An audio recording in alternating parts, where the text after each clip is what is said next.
Have you ever wondered why some people can just never seem to get ahead?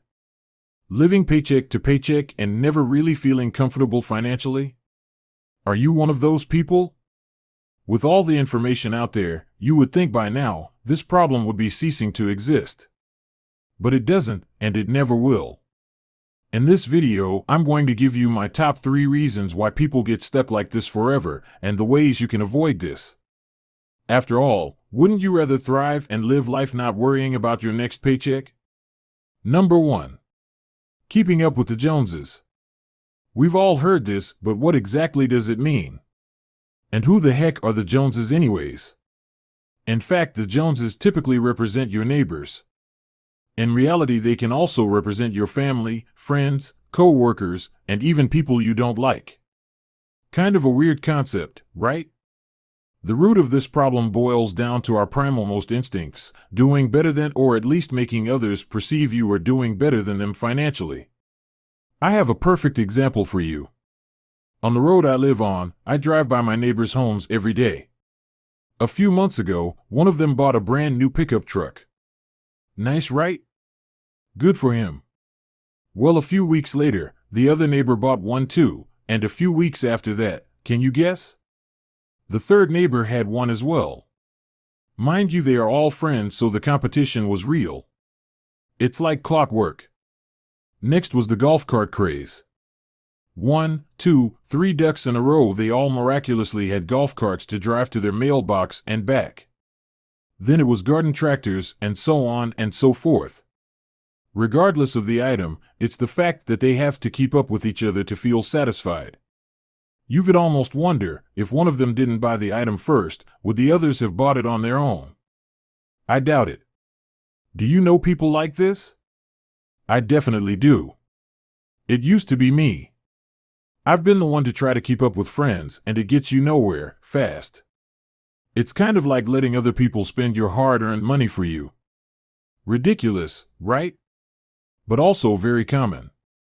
In our heads, we almost think that if I don't buy one too, they will think I'm poor or can't afford it. After all, everyone wants to feel included. But just make sure you are being included in the right group of friends that have your best interest in mind. So how do we avoid this?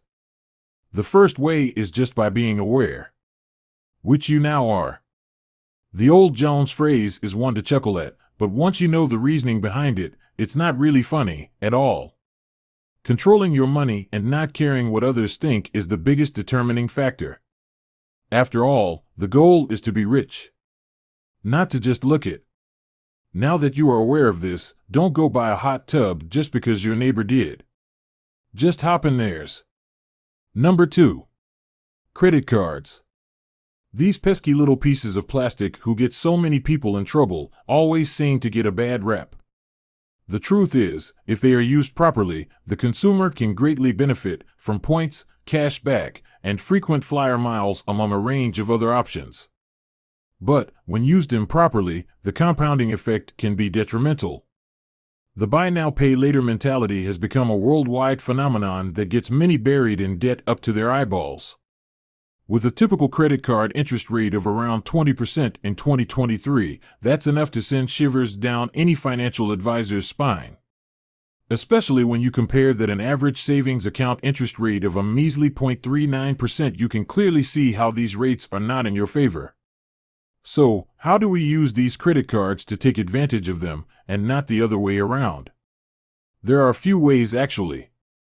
Most important is to pay your card off every month in full by your specific due date. That way, you never get charged that insane interest amount. While doing so, you reap those array of different points mentioned earlier. If you have a high balance on a card and only pay the minimal amount, you will never get the card paid off even if you don't make any more purchases with it. The same way compounding can work in your favor, it can also work against you, with those sky-high credit card interest rates. Let that sink in for a minute. Another point is that to some people there is a disconnect between physical dollar bills and a plastic card.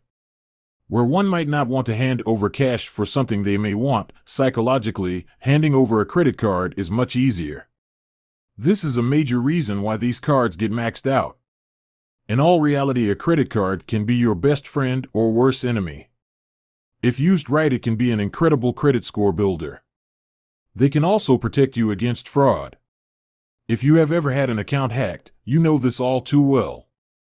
It is much easier dealing with a credit card company and getting a new card issued than to deal with your bank and an empty checking account after it's far too late.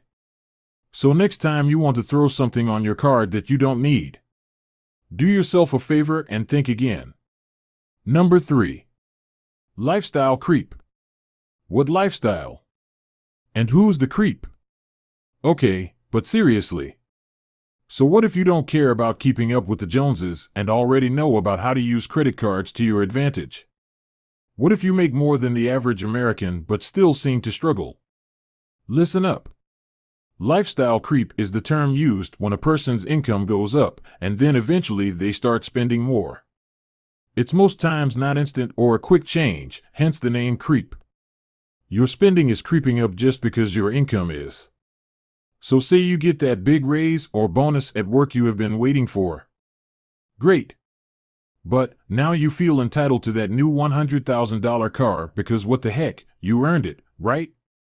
You have extra funds to spend now. Not so fast.